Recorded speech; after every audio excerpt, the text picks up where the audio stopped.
any sense of balance. Tom was belly laughing from the dock. The farther I tipped, the harder he laughed. "I'm going in," I cried. "No, you're not," said Caroline, her face as deadpan as a coach's in a losing season. "No, you're not.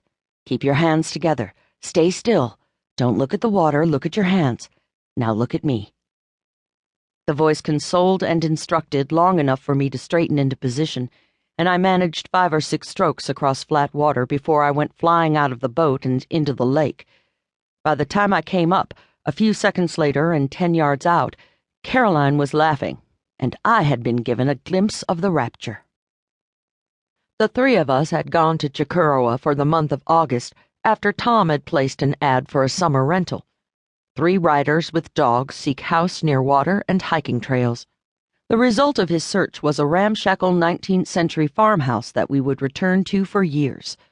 Surrounded by rolling meadows, the place had everything we could have wanted: cavernous rooms with old quilts and spinning wheels, a camp kitchen and massive stone fireplace, tall windows that looked out on the white mountains.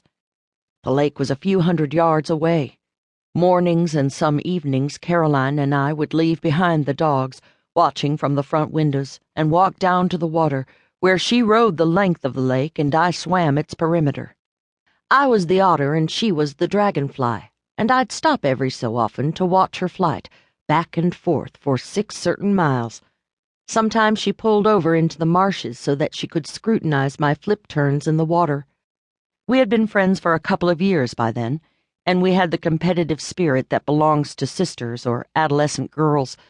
Each of us wanted whatever prowess the other possessed. The golden hues of the place and the easy days it offered, river walks and wildflowers and rhubarb pie, were far loftier than what Caroline had anticipated. She considered most vacations forced marches out of town. I was only slightly more adventurous, wishing I could parachute into summer trips without having to fret about the dog or shop for 40 pounds of produce.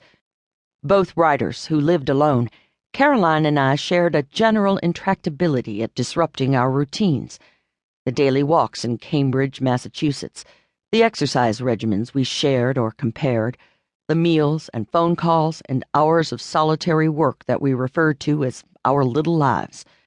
Paris is overrated, Caroline liked to claim, partly to make me laugh. When she met a friend of mine one evening who was familiar with her books, he asked if she spent a lot of time in New York. "Are you kidding?" she said. "I hardly even get to Somerville." Wedded to the sanctity of the familiar, we made ourselves leave town just to check the vacation off the list, then return to the joys and terrors of ordinary life. I have a photograph from one of those summers at Chicurua, framing the backs of my dog and Caroline's, Clementine and Lucille, who are silhouetted in the window seat and looking outside. It is the classic dog photo, capturing vigilance and loyalty, 2 tails resting side by side, 2 animals glued to their post.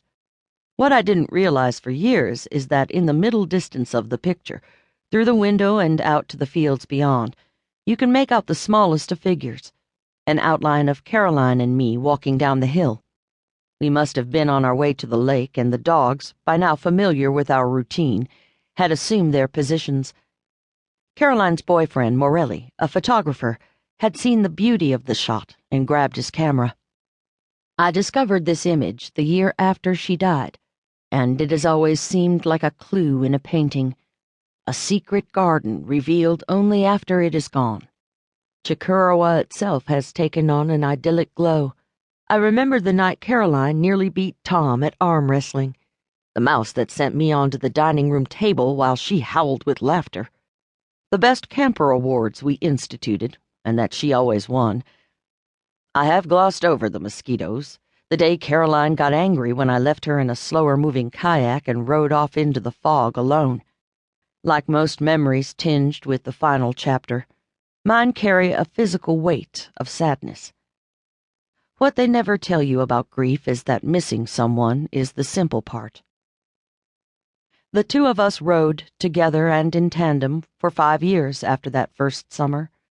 We both lived near the Charles River, a labyrinthine body of water that winds its way through Greater Boston for 9 miles, from upper